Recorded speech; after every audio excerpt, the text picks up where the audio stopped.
Crypto learning ಸೀರೀಸ್ನ 5ನೇ ವಿಡಿಯೋಗೆ ನಿಮ್ಮೆಲ್ಲರಿಗೂ ಸುಸ್ವಾಗತ. ಇವತ್ತು ನಾವು ಬಿಟ್ಕಾಯಿನ್ ಹಾಲ್ವಿಂಗ್ ಎಂದರೆ ಏನು ಎಂದು ತಿಳಿದುಕೊಳ್ಳೋಣ. ಬಿಟ್ಕಾಯಿನ್ ಮೈನರ್ಸಿಗೆ ಸಿಗುವ ಇನ್ಸೆಂಟಿವ್ಸ್ ಅನ್ನು 4 ವರ್ಷಕ್ಕೊಮ್ಮೆ 50% ಕಡಿಮೆ ಮಾಡುತ್ತಾ ಹೋಗುವುದನ್ನು ಬಿಟ್ಕಾಯಿನ್ ಹಾಲ್ವಿಂಗ್ ಎಂದು ಕರೆಯುತ್ತಾರೆ. ಬಿಟ್ಕಾಯಿನ್ ಮೈನರ್ಸಿಗೆ ಒಂದು ಬ್ಲಾಕ್ ಅನ್ನು ಮೈನ್ ಮಾಡಲು 10 ನಿಮಿಷ ತೆಗೆದುಕೊಳ್ಳುತ್ತದೆ. ಹಾಗೆಯೇ ಅವರಿಗೆ 4 ವರ್ಷದಲ್ಲಿ ಮ್ಯಾಕ್ಸಿಮಮ್ ಆಗಿ 2,10,000 ಬ್ಲಾಕ್ಗಳನ್ನು ಮಾತ್ರ ಮೈನ್ ಮಾಡಲು ಸಾಧ್ಯವಾಗಿರುತ್ತದೆ.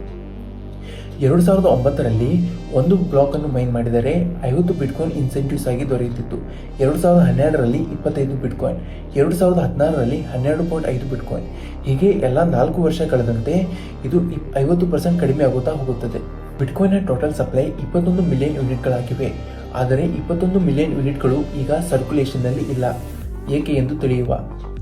2009ರಿಂದ 2012ರವರೆಗೆ ಟೋಟಲ್ ಆಗಿ 2,10,000 ಬ್ಲಾಕ್ಗಳು ಮೈನ್ ಆಗಿತ್ತು. ಆಗ ಒಂದು ಬ್ಲಾಕಿಗೆ 50 ಬಿಟ್ಕಾಯಿನ್ ಇನ್ಸೆಂಟಿವ್ಸ್ ಆಗಿ ದೊರೆಯುತ್ತಿತ್ತು. ಹಾಗೆ ನೋಡಿದರೆ 1,05,00,000 ಬಿಟ್ಕಾಯಿನ್ಗಳು ಮೈನರ್ಸ್ಗಳಿಗೆ ದೊರೆತಿತ್ತು. 2012ರಲ್ಲಿ ಅದೇ 1,05,00,000 ಬಿಟ್ಕಾಯಿನ್ಗಳು ಮಾತ್ರ ಆ ಸಮಯದಲ್ಲಿ ಸರ್ಕ್ಯುಲೇಷನ್ನಲ್ಲಿ ಇತ್ತು, ಟೋಟಲ್ ಸರ್ಕ್ಯುಲೇಷನ್ನಲ್ಲಿ.